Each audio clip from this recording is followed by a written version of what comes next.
Hello, welcome to The Wandering Drew. I am Drew. On today's video, I'm going to be once again recording as I would out on the trail. So I'm using a camera that I'm planning on taking with me and a small little tripod, so it looks a little funny probably. On today's video, I would like to revisit a topic that I seem to keep coming back to or circling back to, and that's a way to cook my meals on trail that's easy, sort of easy that is, and saves me both space and money. It also reduces the amount of trash that I have in both making and carrying, because if you pack it in, you have to pack it out. And this is freezer bag meals. I hope you'll join me.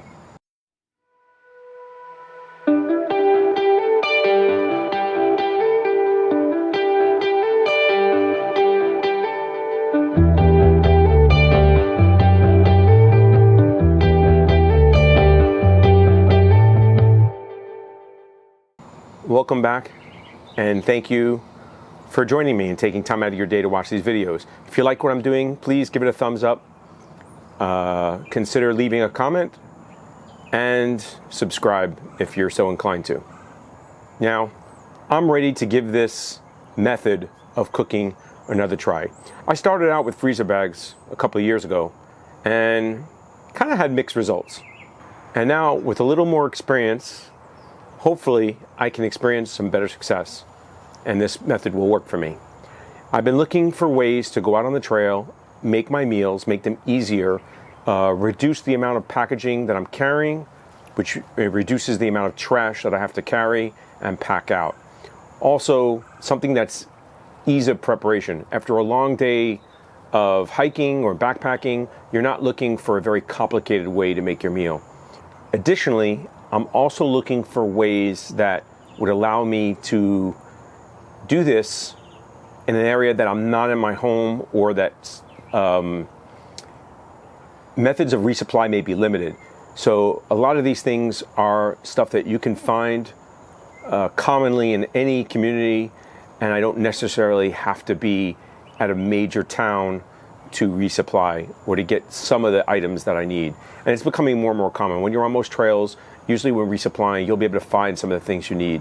Some of these things are very, very easy to find, and then by mixing and matching items, you can doctor them up and make a pretty good meal for a low cost, and it still is ease of use. So when I say freezer meals, what am I talking about? So this is what I'm talking about when I say freezer bag meals. If you're not familiar with freezer bag meals, let me explain a little bit. It's a meal that's basically put into a freezer bag. Very self-explanatory. But what does that mean? It means that it's usually some type of food, and generally it's usually some sort of carb or a dehydrated type of stuff that's put inside the freezer bag. Usually it's something like rice, noodles, pasta, could be ramen noodles, and then you generally add other things to make it a more complete meal, some sort of protein. So it could be chicken, beef, could be pork, jerky, tuna. Some people will also add some type of either like a dry meat, like a pepperoni or a ham. The availability of many single-serve packages now make this easier than ever. For instance, here is an example of a single-serve package of chicken. I'm not a tuna fish person. I don't eat fish, really. So for me, it's going to be chicken or something like Spam or like a pork product or ham or a sausage. But here's a perfect example. These are easily and readily available. This is from Walmart, as you can see from the great value. It's a single serving of chicken. It's 2.6 ounces. It's portable. You can pack this in your bag. It's very shelf stable, does not need to be refrigerated until it's open. But generally, you're going to eat this as one serving. It's 70 calories. It has 12 grams of protein in it. If you're interested in the macros a little bit, they're all on the back. And they come in numerous different flavors. This one is applewood smoked. They have just regular, like an unseasoned product. They have a teriyaki, they have a barbecue. I think there's a lemon pepper, but there's numerous different things that you can find. So something like this is readily available, And you can take it on the trail and you don't have to worry about it. It doesn't need to be refrigerated. You can open it up, you can eat right from it, or add it to another meal. But this makes planning or carrying this type of food extremely convenient. So getting back to freezer bag meals. So all these items will generally be placed in a freezer bag, and they'll be cooked or prepared in here, and you can actually eat out of here. And this, in turn, becomes not only your method of cooking inside here, but it also becomes your bowl to eat out of. And then that makes cleanup easier because there's nothing to clean because this is a Ziploc bag. This is your garbage bag after you're done, and it can be folded up and put into another garbage bag if you have several days worth of food. So it reduces the amount of trash that you're making and the weight that you have to carry. And that's what makes this method so really well suited for backpacking. Why freezer bags in the first place? Well, freezer bags are a readily available product. You can go into any store, even a dollar store usually, or Dollar General, and purchase freezer bags. Freezer bags are also a thicker product than their regular close relative, the sandwich bag, which is relatively thin. Sandwich bags are generally 1.5 mils thick. They're very thin, where freezer bags are generally 2 to 3 mils thick. And you can feel the difference in them. We've all touched a freezer bag, hopefully, or a sandwich bag, and you can readily feel the difference in the thickness, the durability that it would have. The freezer bag is obviously made to go, maybe obviously be subjected to the cold temperatures and maybe even some warmer temperatures as well, maybe in cooking or microwaving. Ziploc bag here has the thickest of all freezer bags. They're approximately 2.7 mils thick, which is generally thicker than most other freezer bags at 2.5 or 2. So they're thicker, they can withstand the heat that we're going to subject them to by pouring very hot water into them and not melt or spring a leak, hopefully, if you do it correctly. Trying to save money by using either cheaper bags or sandwich bags to cook with this method may lead you to trouble. You're either going to have at some point probably a melted bag, or spilled food, spilled hot water, which could cause injury or, in the worst case, but otherwise could leave you being hungry or with ruined food. So don't go cheap, spend the money, buy a bag that you're going to use and it's going to be successful. Set yourself up for success. Also, a quart bag is what you're looking for. It's generally the correct size. It's easy to work with. It will store your meal in here. It's not going to be a lot of extra size waste, and it's not too small that you can't fit your food in here. So quart size bags are the best for what we're doing for meals. The process, in theory, is very simple. You're going to heat your water in your stove. You're going to do it to a near boil. Basically, what I generally do is I wait until I just begin to see some bubbling. Once you see that, you know the water is pretty hot. It's not quite 212 yet, depending on your altitude. If you're very high up, it might boil sooner, so it's not as hot. But generally, you don't want it to be boiling because you don't want to melt the bag. The bag is good and can withstand heat, but boiling water will melt this plastic. So we want to generally go just before a boil. What you then do is you take the near boiling water, extremely hot water, and you pour it in the bag. Your food will already be in here. I'm going to demonstrate this later, but I'm just discussing the process. The food and the water are now mixed, they're stirred together, and they're allowed to sit. And the heat and the time is what does the cooking. Most of this food is very, very easy to cook. Generally, it does not need to be cooked over a fire or a heat source for several minutes. It's basically just rehydrating or getting soft. And heat allows the water to get into the food and rehydrate it faster. That's why we heat the water up.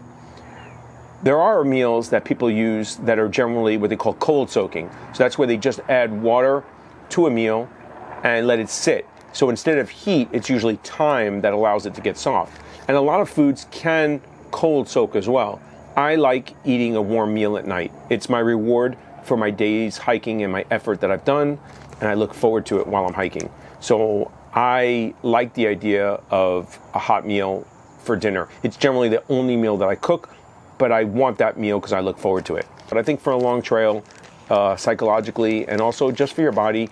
And if it's cold weather, it's nice to have a warm meal at night to keep you happy, improve your mental state, and also to warm your body up as well.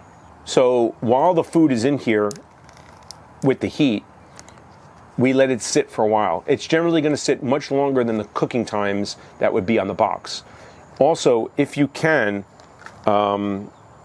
this is like a steeping tea, so you're letting it sit. This will save us fuel because we only have to heat the water up. We don't have to keep boiling it for 7 or 8 minutes or keep heating the food like you would in some meals up to 7, 8, 10, 12, 13 minutes. Generally, your foods that cook faster are going to be better for this method than those that cook longer. I'll cover that in a minute. I generally wait anywhere between 10 to 20 minutes. Erring on the longer side is better. 20 is better. It pretty much guarantees that your food will be rehydrated and you don't have crunchy bits. And that was the problem I had when I started. I started eating probably too soon because I'm sitting there and I'm waiting for the food, rather than realizing that the benefit of this method is that you can basically start your food and then do something else. So that's where I usually go. If you can start your food, go put up your tent or set up your tent. Roll out your sleeping bag, inflate your sleeping pad and your mattress pad that you're using.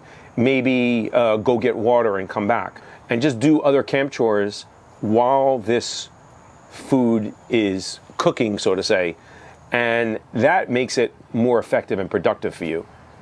I also like to check the food about halfway through, so about 10 minutes. So I usually start doing something at about the 10-minute mark. I want to check it. I want to move it around. It's generally sitting in here. I'm going to squish it around, move it around, and mix it again to make sure all the bits are getting exposed to water and the heat. And then I let it sit again for, let's say, another 10 minutes. Usually 20 minutes is pretty good to cook any of these types of meals. Sounds easy, right? Well, it doesn't always go that way, but that's the plan. And generally it goes that way. Getting the foods right sometimes takes a little practice. You have to learn sometimes to wait long enough, make sure your water is hot enough, mix your foods properly. Many foods that we're gonna discuss now can really just be repackaged into this quart freezer bag. There's really no preparation. It's just a matter of putting them and assembling them in here. You have to pick your foods well, and part of the planning process will make that or set you up for success. And when it comes to money, the best savings you're going to have is buying in bulk. If you can buy larger packages and break them down and pre-package them before your trip, you will enjoy the greatest financial savings in doing this. So an example of that is buying a large package like this. This is freezer-dried peas that I have that I add to other items. And I'll go into that a little more. But buying a large package like this, while it costs more initially, will save you money in the long run because I'm going to use it for multiple meals. And it's just cheaper to generally buy a larger package. So if you can buy or larger packages and break them into multi-day meals, you save a lot of money. And there's also less packaging to do. It just takes more planning on your part to plan out your meals, to either pre-package them before your trip or pre-package them to ship to yourself while you're on trail.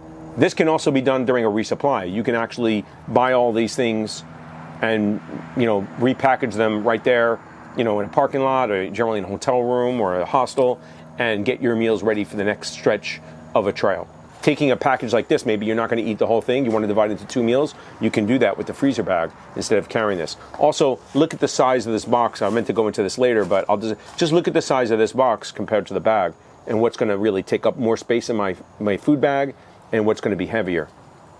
Okay, it's the same weight in terms of the product inside, but this bag is going to be much lighter than this box. And it's going to break down smaller, and I can fold it up and roll it so it'll take up less room in my pack, not as hard to carry. The bulk of any freezer bag meal is generally going to be a carb. It's going to be something like a potato. Mashed potatoes works very well for this. It's going to be some sort of rice or some sort of pasta. Now, if it's going to be a pasta, you want to be careful what you get. You want to get something thin, like a noodle, an angel hair pasta, fettuccine maybe is the most I would go. Anything over that, you're going to have trouble. It's not going to cook. Pasta needs to cook generally to be done at that point. there will not be enough heat to bring about the proper cooking of a pasta. But a parboiled or an instant rice will work with this method because it's being more or less rehydrated. It's already been cooked properly. So regular pastas are not good at that. Couscous works very well with this. Cooks almost instantaneously, like an oatmeal. An oatmeal, you generally add water to it and it comes right back. There's not a lot of cooking involved in it if it's an instant type product, because it's already geared to just hydrate back when it's exposed to water. When I'm looking for pasta, I generally look for anything that says that it cooks in 7 minutes or less, because that means they're usually thin enough to hydrate rapidly. So as you can see with this, it's angel hair pasta. It cooks in 4 minutes. So by me waiting 18, maybe 20 minutes, just by heat soaking in, it will be cooked and soft. So I don't need to cook it for 4 minutes using up my fuel. I can just let it sit for longer periods of time and it'll still cook. So generally when I look on the box and I see 4 minutes, 5 minutes, 6 minutes, maybe even 7 at the most, that's when I usually figure that will be good for a freezer bag meal. If it's more than that, I'm gonna stay away from it. And then looking at a meal like this, these come in many different flavors. This is butter and garlic. They come in all different flavors, and there are other brands as well. You can choose something already that has a seasoning mix, something that you like, and just doctor it up. And they're very easy to do that. Also, you should use a little less water than it lists on the box or recommended, because we're going to be warming this up, or basically rehydrating it in a sealed container and not in a pot that's boiling. You're going to have less evaporation. Not a big deal. If you mind the texture, then that is a big deal. So for instance, this uses generally, a little over 2 cups between water and milk. And if I was going to make this in a freezer bag meal, I'd probably go a lot less, maybe a cup and a half of water, and that's it, because that's all I'm gonna need. If it's a little watery and you don't mind that, then it's fine. You just have more water to drink with your meal. It will water down the flavor a little bit, and some people don't like the texture. It's supposed to be like a thick sauce. It might just be a little runny. If that's okay for you, then it doesn't matter. You can always add a little more water later on. And as I mentioned, there are many different flavors available and many ways to tweak your food. For instance, I am a very picky eater. I know what I like. Like most people, I know what I like, but there's certain things I won't eat. As I mentioned, I don't eat fish. I don't eat seafood. I also don't like a lot of the commercially available seasonings in products. So I am picky about what I eat. I may eat something once and I'll never buy it again because I don't like the seasoning. If it's seasoned a lot, too much pepper, just generally too much seasoning, I don't like it. It takes away from the flavor of the food, and all I taste is the seasoning. So this allows me to control a little bit about what I put in here and how I make my food. So that's another positive about it. Many of these recipes will call for like milk or butter. And these are things you're generally not going to have on the trail. If it's during the winter, really cold winter, you may be able to carry some things. You can definitely carry a stick of butter with you. But what I find, there are many alternatives that you can take. For instance, for milk, you can use powdered milk. And that's a shelf-stable product. Doesn't matter what the temperature is. You can always add that in to you. You can also add certain hard cheeses, which will melt in the warm or hot water and make it a little bit more creamier and give a little bit more flavor to it. For butter, you're generally not going to take it during the summer months. It would melt, but you can take a product called ghee. Ghee is basically clarified butter. And this is a shelf-stable product. Even during the summer, it may get liquefied. I was able to find this in a plastic bottle, not a glass bottle, so it's lighter, and it's going to not have to worry about breaking or leaking, hopefully, with it sealed properly. But you can carry this, and this is a way for you to add butter, which is flavor, and also calories. This is it's a fat basically, it's butter. So it's 130 calories for a serving, which is a tablespoon.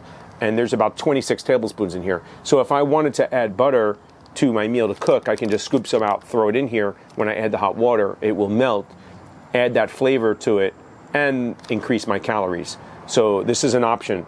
For a long trip, not a big, something like this, you're gonna use it up and it's gonna weigh less. It's a lot of weight to take for a weekend. I would probably repackage this. But if you're going for several days, you can easily see using this up over a week or two's trip. So that may be something that you may be interested in, or if you can find the smaller packaging, repackage that. You can also add the freeze-dried vegetables or dehydrated vegetables. Like I have the freeze-dried peas. I bought this large canister. You can use corn. There are a lot of different things that you can add. This is a pre-packaged, commercially available meal. And you can see it's a large size bag, much larger than my freezer bag, but not by much. But it's much heavier. It's an insulated foil bag. There's a lot of waste on here that I could lighten up from. So this is a 6-ounce bag for my food. When I'm done, this is my bag I have to carry around for trash. Now, I generally use this for a trash bag, but if I can reduce it to this, I will save myself weight and space. This is still a little bit rigid. I can close this and it takes up, but it's still going to take up more room generally than my freezer bag is going to. It's these little things that make the difference that add up to big things, okay? And just in my pack, something this big, I can pack generally 2 meals probably in the same space. And if I'm using something like going on a trip with a bear canister, the more of these you fit in there, it takes up space. So if I can reduce my size of a meal into something like this, I can pack more meals and get more of a trip without having to resupply. What I want to do is get ready for longer trails where I cannot always find meals like this. So I have to have an alternative. And experimenting now when I have the time and the ability means that when I need to use it, I'll already have the learning curve done. And that's important. So for instance, I'm going to make a meal using this box of pastaroni, which is, basically a serving. It's 4.7 ounces. It cost me only $1. Okay. I'm going to add this thing of chicken, which is 2.6 ounces. I paid $1.34 for this. Okay. The peas, I bought this large container because it says to use 1/4 of a cup. I'm generally going to use, half of that. So it's basically 82 cents a serving. The ghee, I paid $8.28 for the whole jar, and I'm only going to use, basically, 0.5 ounces or basically, 14 grams for a serving. So that's about half an ounce, roughly, rounding up. So, and I'm going to get 26 servings out of this. So it works out to about 32 cents a serving. So if I was to make a freezer bag meal with all of this, it cost me $3.80, and it weighs 7 ounces in my bag. Okay? Whereas this meal here is 6 ounces, and I believe I paid 9 something for this. I don't know if I have my price. I'd have to look. So you can see in one meal, I save roughly $5 to $6. Now imagine doing a through hike or a 15, 20, 30-day trip. I would clearly save a lot of money, and that makes it easier for me to maybe go into town, get a hostel for the night or a hotel room, or replace my equipment if I need to, or enjoy a meal out. Get a burger every once in a while to supplement my food. And the meals itself, the savings, are paying for it. So my budget doesn't have to increase, or I can actually just save that money and pocket it. But my budget doesn't have to increase for me to travel. I can keep the same budget, but have maybe a more luxurious trip, maybe, if you want to look at it that way. So that's just an example. And if you want to know about the calories in this meal, the pasta would be 750 calories, the chicken is 70, the peas are 50, and the ghee would be 130. When you add the water to the food in the bag, it's good if you can wrap it up somewhere. Some people use a cozy of some sort. You can make one, buy like the thing in a dollar store or something made for car windshields. Very, very common. There are a lot of things online, and you can cut it and shape it and duct tape it, and it'll make a cozy.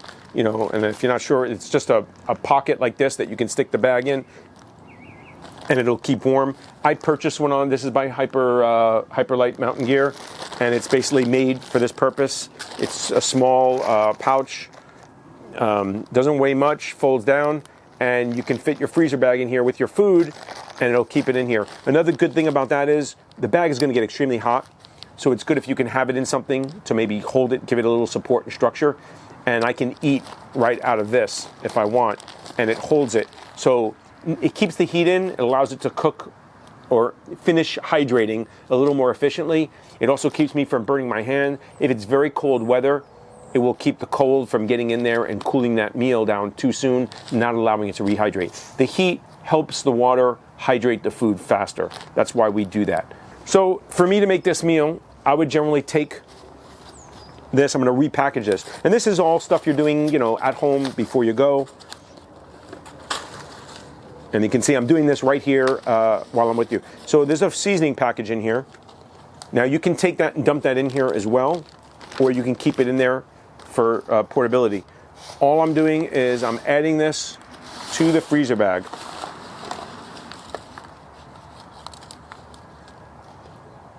There's a couple of pieces in there, I'll have to get them out. So that's all the pasta that comes in the bag, almost all of it. There's a couple of pieces in there that don't want to come out. If you want, you can also break them smaller pieces to make it easier for you to manipulate. This is it. This is my freezer bag meal that I would carry on the trail. So if I wanted to, I can pour the package in here so I don't have to carry this, or I can actually open this up and pour it in here. So now it's already mixed, which is what I would probably do so I don't have to add extra packaging and carrying it. The only good thing about this is it's shelf stable in the sense of I don't have to worry about it getting, you know, spilled or leaked. And also, if you don't want to even use the flavor, this is a butter and garlic flavor, you cannot use this. Just use this if you have something you already like to use, and save this for another meal that you're going to make further down the road. Or throw it away and not use it at all. But if I wanted to, take a look at the difference in size of this compared to this in packaging. I mean, if that doesn't show you what the advantages of this is, I don't know what will. Not to mention, look at this.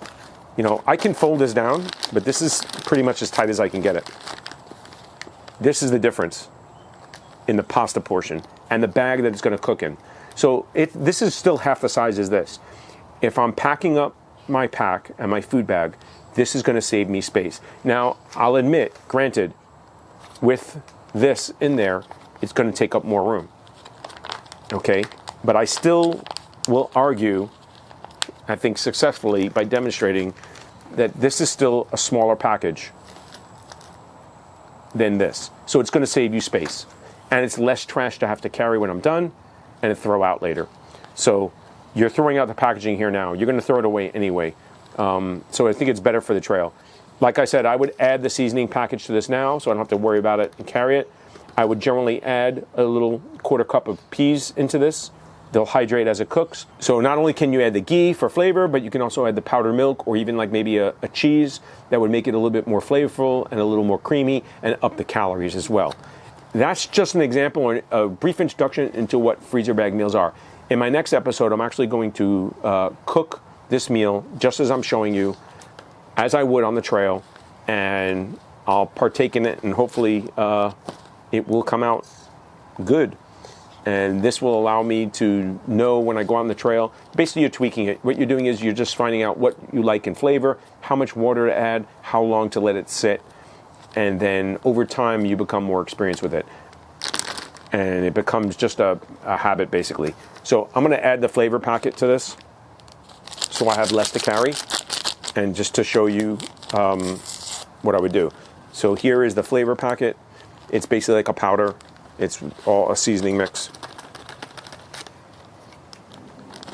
Okay, and it's still in there. You want to squeeze out, if you can, as much air as possible so that this can pack down as small as could be.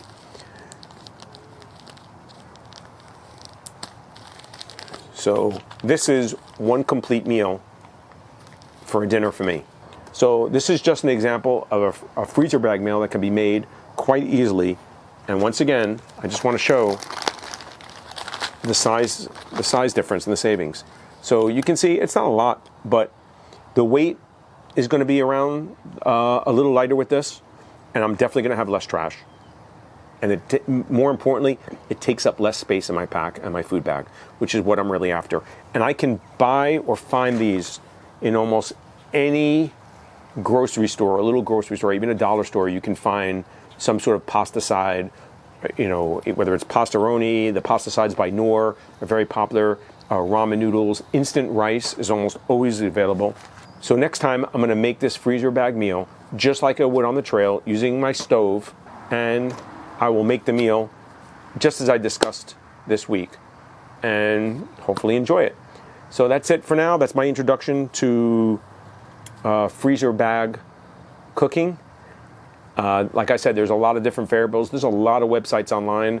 There's whole, even cookbooks actually devoted to this for backpackers. So there's very, very easy to find something that you will like. I don't try to go fancy. I'm not out there to do gourmet cooking. I don't need that boost. Some people will actually go out there and really make some really good meals. But if you're on a special diet also, if you're doing, like you're a vegetarian, you're keto or paleo or something, this gives you the ability to create your own meals. And there already are commercially available meals that fit the bill. But you can guarantee the ability for yourself to have a meal that is tailor-made for your diet and your taste, as well as keeping within your dietary guidelines. So that's what makes these meals so attractive, and I keep coming back to it because honestly, it is really one of the good methods of getting food out on the trail and resupplying. I can go into, like I said, a dollar store and get my stuff, sit out there in the parking lot, open up my package, dump it into a Ziploc bag, and put it away. And then I can throw all the trash away while I'm there at a garbage can and not have to carry it with me. And I can reduce the size and weight and space that I'm taking up in my pack. And that's what makes it beneficial. So I hope you'll join me again. I hope you like this episode. Give me a thumbs up, leave a comment. Any questions, comments are appreciated. Anything you want me to cover in the future. Sometimes it's hard to come up with some topics. Every once in a while I do run into a dry spell or there's stuff I want to do, but I just don't have time with work and everything. But thank you so much for taking time out of your day. Till we meet again. Now you can't see me.